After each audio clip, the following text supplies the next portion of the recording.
Yeah. So let's go ahead and like, tell us sort of like your backstory, your origin story, where you came from. And then I know that you've niched down all the way down to just almost like one. You obviously do a lot of different things in your practice, but Hmm. the thing that you most publish about is BFR. So how did you Hmm. get from sort of school and the background all the way down to like, this is the focus? Yeah. So I've always been into, fitness, health. I've ever since I was back in high school, I was an all section wrestler, played baseball, both in high school and college. Mhm. And fitness has always been a relatively large part of my life. And I went to college, pretty much party my ass off, had a great time, played college baseball, but never really truly found, my passion and what I really wanted to do. I like biology. I like the way that the human body we can maximize our physiology through fitness, and ultimately that kind of branched out um, to being able to say on a whim. My mom was like, when I graduated, she was like, "Oh yeah, you kind of like fitness. There's a rehab aide position open in the physical therapy practice out in Connecticut." Right. And so I didn't really know what physical therapy was until I, went there and saw, and within 6 months, I was like, wow, like this is amazing. You can apply your knowledge of anatomy and be able to help people live better lives. And ultimately that's what my whole focus is being able to make a significant impact on the world. And I know that's a grandiose mission, but really, if I'm able to get evidence-based therapies that are proven, really proven to work, and can really help make individuals, have better quality of life. That's ultimately what's most important. And so I went to PT school at Columbia University after graduating with a master's degree from American University. And the reason why I went to American University was just because as physical therapists, we spend a lot of time with our patients, but not necessarily have the education to be able to understand health behavior. And so Right. I went and learned about that. And it actually quickly is evolving with the APTA, as the APTA is now coming in saying that we should be the primary people for health promotion and prevention. And so then I went to Columbia, and it was actually during my second year as a PT student. I graduated a little over 2 years ago now, where I saw an ad, I saw like a ESPN segment with Stefania Bell about blood flow restriction. And I was like, wow, Mhm. that's like really interesting. Because between that time and the time that I started in fitness, I competed in a couple of bodybuilding competitions. And so, from a fitness side and as well as now a rehab side, I was like, wait, that's kind of pretty interesting. And so for me, being a type A personality, I literally went 0 to 1,000, and I read, 5 or 6 articles, and I was like, wow, there's some merit to this. And especially since it was at that rare period of time when you see something ahead of time. So you see that this is going to be the change. And I can liken this to telehealth in physical therapy. It's like you see that this is going to happen and it's going to be big, but not a lot of people are currently on board yet. Right. And so I started to get more and more into it, and brought in, and then I kind of brought in Owens Recovery Science, which was the only BFR company at the time that was doing education and selling a device, back 2.5, 3 years ago. And then it kind of has evolved into now creating a niche for myself on Instagram and Facebook. And really, it takes a lot of time and a lot of consistency and a lot of just being able to kind of get the information out there. And so I then was able to teach nationally for one of the other BFR companies that's out there. And then we decided, my partner and I, that we wanted to focus more on performance and be able to do that. And so we launched the BFR Pros, where we're just about to launch our performance and rehab courses in the fall. So it's Awesome. it's been a nice little journey. How much of your actual clinical practice, like if you were just take like a timeline, like a time study of your actual practice, how much of that time is spent actually doing BFR versus all the other modalities, manual therapy, exercise, education, all that other stuff? That's a good question. So I would say, honestly, no more than 50%. Okay. And that's because anybody that has an idea about blood flow restriction knows that especially if you're healthy. So I see, I'm not just a rehab person. I do rehab to performance. So I see personal training, and then I see individuals that are injured. And so if you're healthy and you're able to do higher intensity exercise and you're coming to me for personal training, then we're probably not going to do blood flow restriction, because blood flow restriction is great for those that are looking to maximize muscle building and to a lesser extent strength while not stressing the joints.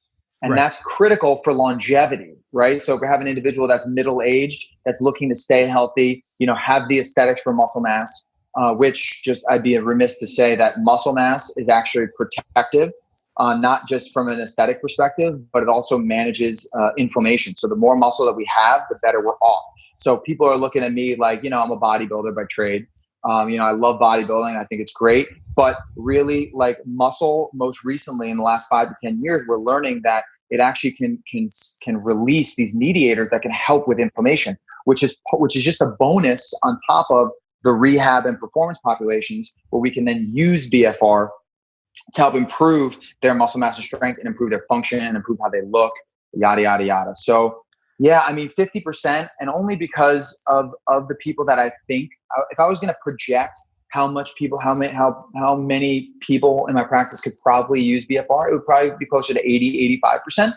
But, BFR is one of those things that it's beneficial, but it's not comfortable to do. So a lot of people don't necessarily like the feel of the tightness in your underneath your skin that you feel from all the blood that's pooling, the burning that you feel when you're exercising, Right. So Nick, introduce me to the technique. So let's say I'm a patient, and this is a technique that you've decided that I would benefit from, and it's something that I've never heard of before, and I'm one of those people that's a little bit skittish about trying new things. What does that introduction sound like? So I usually first bring up the context of the importance of staying active with any sort of injury, because if we're not active, it really is the old adage of use it or lose it.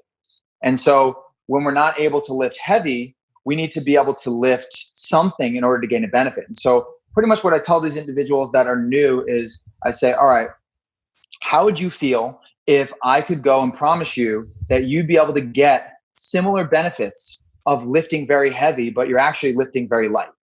Typically people are then like, oh yeah, for sure. Awesome. Okay.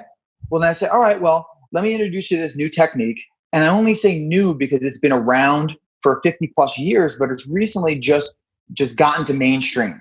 Right. And so I'm one of the pioneers that is trying to bring this more to the forefront. And what this does is, you can imagine like taking your blood pressure, right? You know how when the blood pressure cuff inflates and it gets nice and tight, and you feel that tightness around your arm?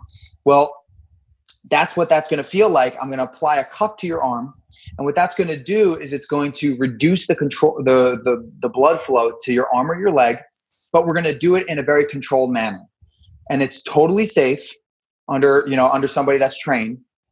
And so when we're going to do that, that's going to increase what we call muscle oxygen demand. So the muscle fibers that are going to be controlling your muscles are going to have to work harder to generate a contraction. And in doing so, that allows us to tap into those muscle fibers that we wouldn't normally be able to stimulate with very light loads. And in doing so, then once these muscle fibers are stimulated, we're then able to get you similar benefits as if you were lifting heavy weights. And now the catch is that you feel that lactic acid, what we call that lactic acid burn at the end of a set. People are like, yes, I understand what that is. Well, that's how you know that what we're doing is going to be effective, is once you start to feel that tightness in the muscle, that increased effort to create a contraction, then you know that what that blood pressure cuff, I like to call it a blood pressure cuff just because it's easy to understand, that is doing its job and helping you improve your performance and recovery. And that's how I tag in the BFR Pros motto of improving, accelerating performance and recovery. Right. So I'm gonna reflect on that. So you basically, it sounds like you did three things. The first thing you did was you used an analogy to explain what it was, which is, like the blood pressure thing. Everyone's gotten their blood pressure taken at some point in time, so they understand what that sensation feels like. The second thing is you dropped a little bit of science on them, and then you explained sort of like the physiology of what's going on. And then the third thing is you explained the benefit. Those are the three things that I heard. Does that sound about right? Yep. Yeah, that's awesome. And so you introduce this to the client, and then when you start to ramp up, I mean, for people that have never done BFR before, I think from a clinical perspective, there's a little bit of apprehension whenever you try something new. It's like, I don't know if I'm going to do it right. Am I going to hurt the person? That kind of thing. And how much does a PT really need to learn about BFR before they start incorporating it in terms of the protocols and the intensity and all those things, so that they know that they're able to do it in a way that they're not going to screw someone up?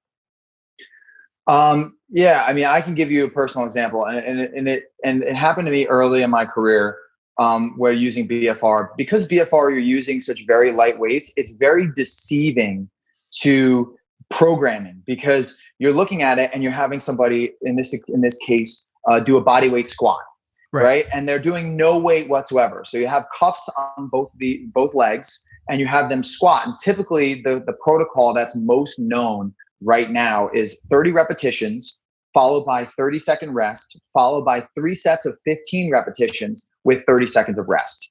So there you're getting a total in between each set of 15.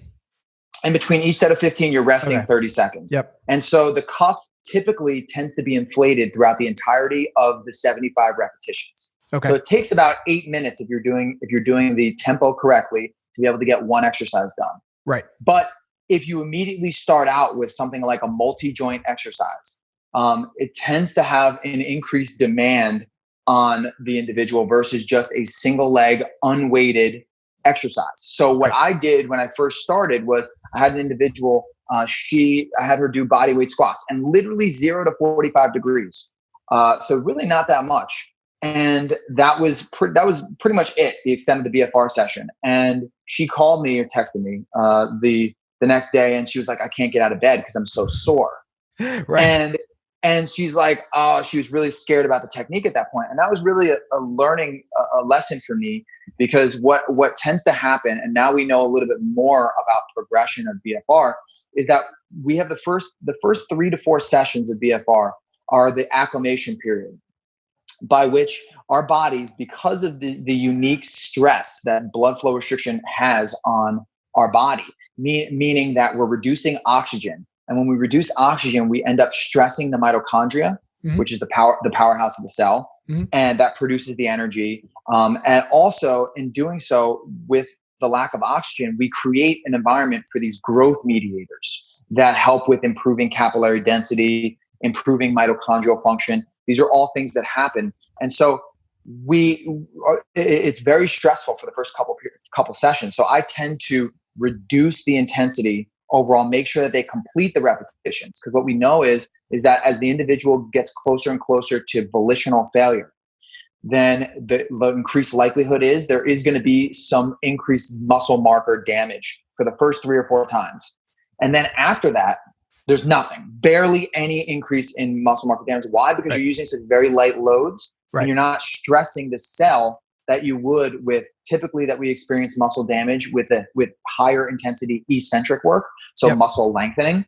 And so we don't really get that with BFR. And so the first 3 or 4 sessions are really the period where we ramp up the intensity, make sure that the individual can tolerate that, and just remind them that they may or may not be sore, even though we're doing something like a short arc quad, which has a 30-degree range of motion in the quads. It's very fascinating to see, and people are very shocked that they're sore after such little exercise. But really, after the first 3 or 4 sessions, then you can kind of have a little bit more leeway and understand that you're not necessarily going to get sore because your body has now adapted to that unique stress of the exercise. Right. Okay. So let's talk about pressure. So obviously there's almost like 2 variables in the equation, right? It's like what the patient's doing and then what the cuff's doing. So what you're saying is like you start the patient on something lighter than even lighter and less intense than you would normally go, because you can't get this soreness, because there's almost like this chemical induced acceleration of these metabolic byproducts and the chemistry associated with growth that can produce some degree of soreness, even though the loads are very light. What about on the cuffs? What about on the cuff side? So what intensity do you start at with the cuff? What percentage? And do you actually need an expensive cuff to monitor this, or can you get away with something where there's just a gauge on it? So this is actually a pretty recent development, but if you've been following my Instagram, you would see that I've actually foresaw some of this stuff, which which is pretty cool to me. The most recent position statement, which they gathered 13 or 14 of the top BFR researchers in the world, and they came together with a legitimate position stand on blood flow restriction application in practice. And due to the vast majority of research, they've really concluded that you can use cuffs as small as 5 centimeters in width.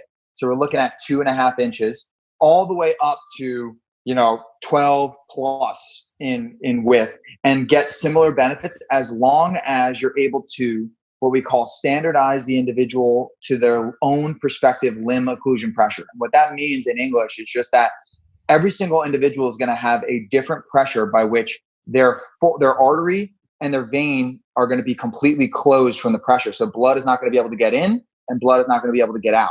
We exercise at a percentage of that. So typically in the upper extremity, we're exercising at 40 to 50% of that individual's limb occlusion pressure. So if I determine in the upper body that their limb occlusion pressure for a particular cuff, because if you use a cuff width that's smaller, then your limb occlusion pressure is going to be larger. If you use a wider cuff, then your limb occlusion pressure is going to be smaller. And this has slight clinical application, which I can talk about in a second. But then you're going to see that individual, that limb occlusion pressure, say at 100, will be to exercise at 40 to 50 millimeters of that. So we're always getting blood flow in. We're reducing the oxygen concentration, but we're never getting any blood flow back. Right. Now, the limb occlusion pressure you're ascertaining by essentially palpating some sort of distal pulse and then pumping the cuff up until you feel that pulse is gone. Yeah. Yeah. So typically what's really cool that I actually learned in the last week was that if you use a blood pressure cuff, that's literally the same blood pressure cuff that you would use to get your actual blood pressure cuff taken, sure, your limb occlusion pressure is going to be plus or minus 10 from your systolic blood pressure. The issue is that the cuffs that we use in practice are not that width. They're usually smaller or they're usually slightly larger. So your limb occlusion pressure is going to vary in relation to your systolic blood pressure. But typically speaking, we want to have blood flow always into the muscle, but we don't want to have so much blood flow that now we're able to not significantly reduce that oxygen concentration. Right. And really that is a very simplistic view, because what ends up happening, which is super cool, is that oxygen initially tanks, right? But then our body can actually absorb a lot of that oxygen. It pretty much becomes more efficient at utilizing the oxygen that it has.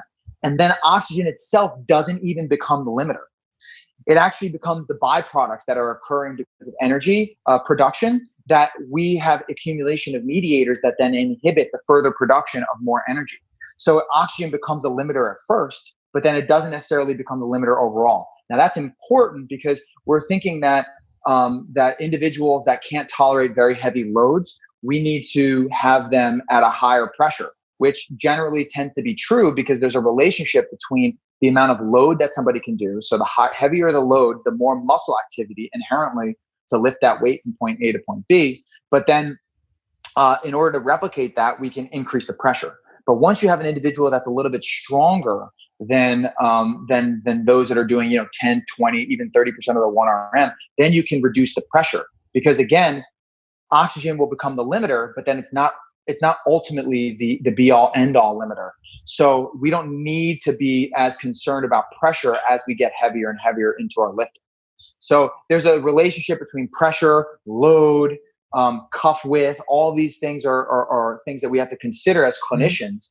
And so when we're talking about the devices, getting back to those, that as long as you have a device that you can calculate the individual's limb occlusion pressure, it doesn't matter what device you're using. Does it need to have some sort of output, some sort of like reading of some sort? Yeah, so you need to use a gauge only because for me, I'm on the confidence side that in regular individuals that are healthy, do you absolutely need to determine limb occlusion pressure? No.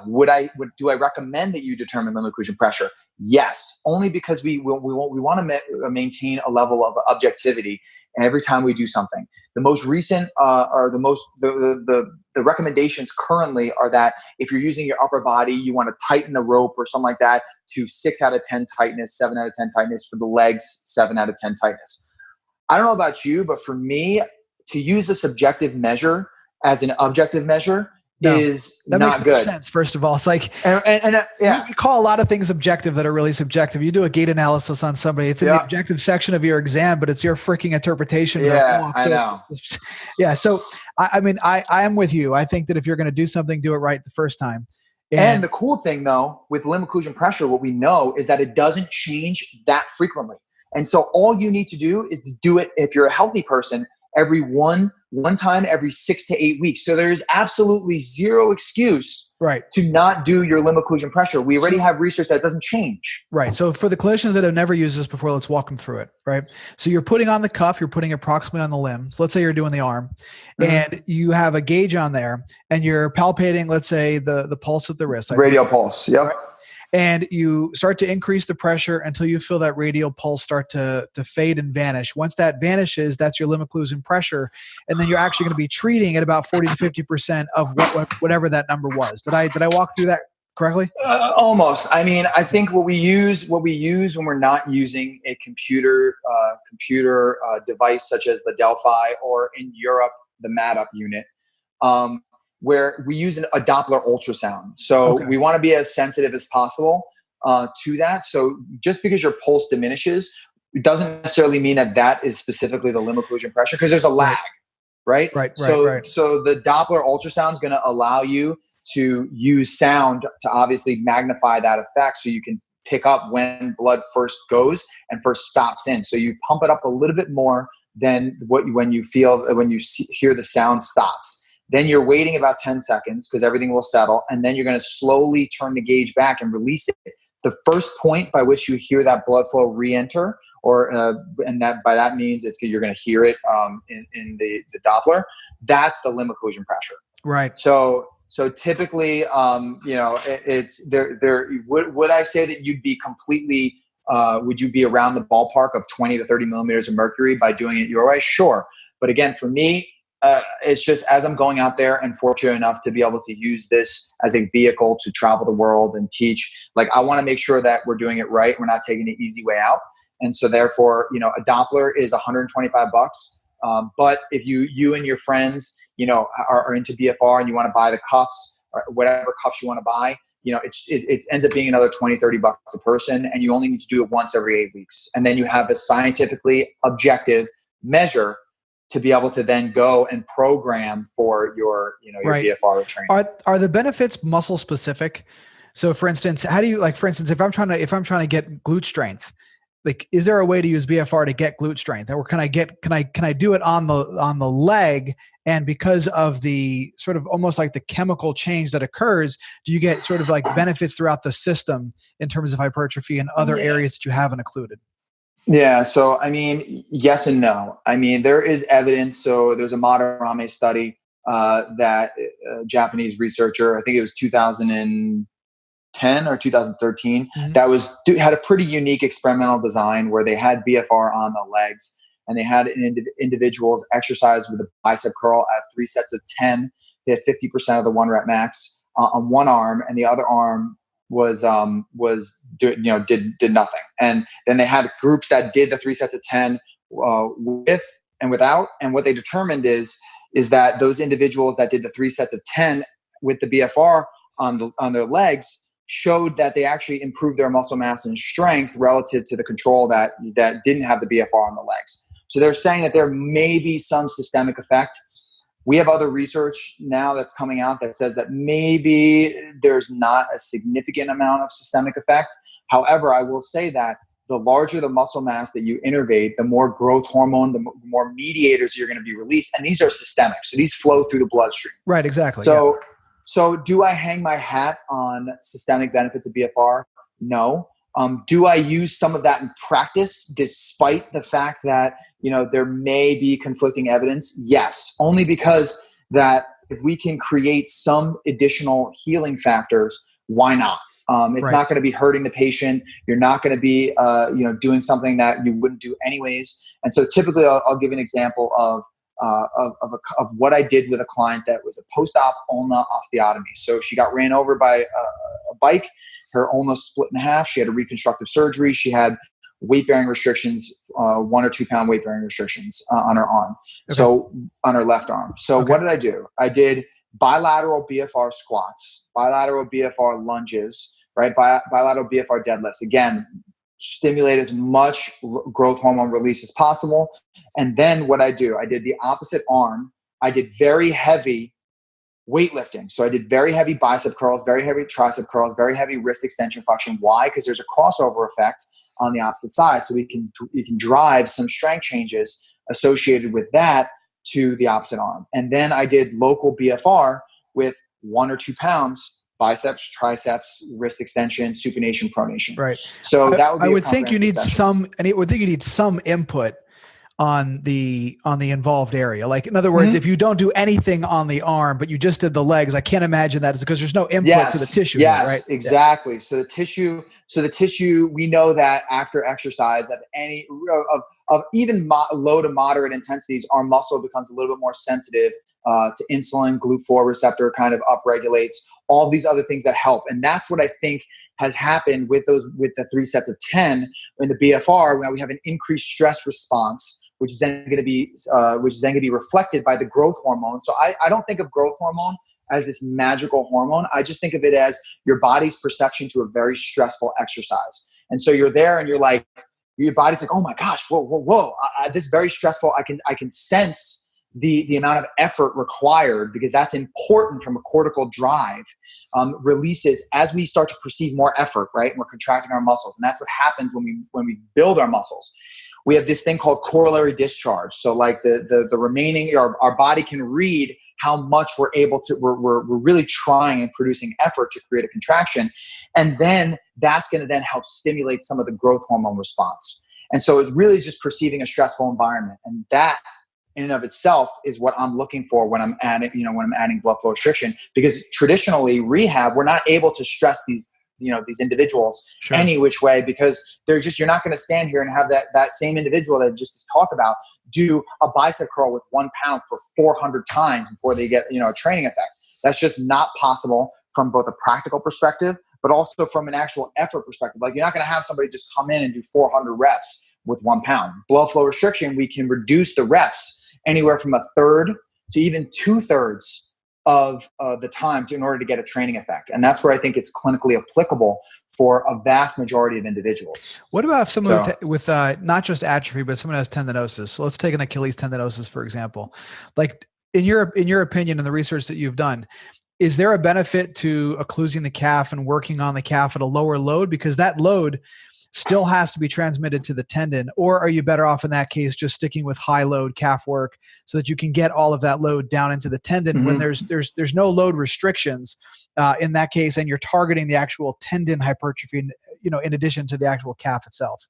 Yeah. So blood flow restriction is going to be pretty ineffective at tendinopathies for the reasons that you just said. Like, the issue with tendons, and this is what I talk about when I teach, is that whereas muscles don't really give two craps about how they're loaded, right? As long as there's some degree of fatigue and mechanical tension at the muscle fiber occurs, muscles will grow. Sure. Tendons, on the other hand, are very specific. They want and they need moderate to heavy loads in order to be able to be properly addressed. And so if you have a tendinopathy, a chronic tendinosis, you're not really going to gain any benefit by adding blood flow restriction to your training. And we already have evidence, actually, literally 13 years ago, Kubo compared low load BFR to high load leg extensions and showed that there was actually no change in the tendons, in the stiffness and the material properties of the tendon, which really just, again, reinforced the fact that we need moderate to heavy loading in order for tendon rehab to be effective. Right. So I use now where I would use BFR in would be a very hot tendinopathy that is very not able to load at all. And at least we're able to get some analgesic, benefit by having them contract, relax, by having them move with BFR. But I would not anticipate that to have any sort of material impact on the physical properties of the tendon itself. Right. So really it just depends on where you want to fit in BFR. But ultimately in tendinopathies, I don't think that there is a large role for BFR at all. And if you talk to anybody that knows their stuff about BFR, and they would express similar perspectives. So the big why for BFR, essentially, from what I'm hearing, is number one is in the presence of muscle atrophy to accelerate hypertrophy of that muscle, Mm-hmm. and number two, in the presence of load restriction. And for whatever reason, if you can't load something post-surgical, post-fracture, whatever, is to be able to get some hypertrophic effect using low loads, and then also using this systemic approach where you're releasing growth factors into the system that'll help to so that the low load input that you give to the actual area that has the problem actually is accelerated somewhat. Yeah, and then ultimately, I'd be remiss to not forget about low load cardiovascular benefits. So individuals that can't train at higher intensities. It's a similar principle. Reducing oxygen demand increases vascular endothelial growth factor, mitochondrial function, local stuff that we can become more efficient at utilizing oxygen, which can then improve our VO2 max. And then lastly, which is really exciting because there's going to be an upcoming study on it. We have theoretical and also acute data on helping bone. So helping bone healing and increasing bone function. Why? Because we can manipulate the physiology. So when we have pretty much what ends up happening is with hypoxia, that upregulates vascular endothelial growth factor, helps with capillary permeation into the bone itself. That will help facilitate healing. We also have the on top of the in the bone itself, it can pick up on shear force on top of it. So we can have our muscles light load contract along with the hypoxic environment that upregulates the ability of the bone to begin to heal itself. And so there's actually a recent study that's going to be published very soon on anterior cruciate ligament reconstruction, and how that the BFR group actually showed retention of their bone mass following BFR in the early rehab to a group that did not do BFR. And so really, really, really cool stuff that we have hypothetical. Awesome. And there's a paper by Lenicky in 2012, I believe, that's the interstitial fluid flow hypothesis, rationale for bone, that discusses how, the rationale for using BFR for bone. And now we're starting to see that is the case. And NASA has also commissioned blood flow restriction to be used to help with muscle function as well as bone density retention as well. So there's a lot of cool upcoming stuff that's there. It's just understanding where blood flow restriction can fit into a plan of care for either an injured individual or somebody looking for performance. And that's what our courses have been designed to do, is look at where can BFR fit best, with a perspective on knowing that ultimately at the end of the day, you want to have individuals lift heavy for the physical benefits in terms of the cardiovascular, the bone, the muscle, the tendon, as well as the neurobiology, right? Because we have changed our way that we can recruit our muscles based on how heavy the load is. So we're going to be remiss for a healthy person to not load heavy if they can actually load heavy. So where does blood flow restriction fit into that? And that's where we talk about that in our courses. That's some awesome knowledge, bro. So for those of you who are listening right now, how do people find you? What's the Facebook? What's the website? And how people learn more about the courses? So my personal Facebook is just the Human Performance Mechanic. That's my name of my practice. You can find me. I post a lot of the stuff from my Instagram, which is the HPM. So the Human Performance Mechanic, just abbreviated. So it's very nice and easy. I do have probably the most comprehensive blood flow restriction resource on the internet. And I say that confidently because I have over 250 posts on blood flow restriction. Everything from what actually is going on to how to apply this in a variety of different settings. So check that out for sure. And then for my other company, the BFR Pros, you can find us at the BFR Pros, the BFR Pros. And then on our website, we're actually going to launch today, I think, which is, the 17th of July. We're very excited because we got courses booked throughout the US and international in the fall. So it's super exciting, and awesome. We're really, really looking forward to just getting good information out there. And just thanks so much for having me on this podcast. Thank you, Nick. Appreciate it, bro. All right, man. Peace.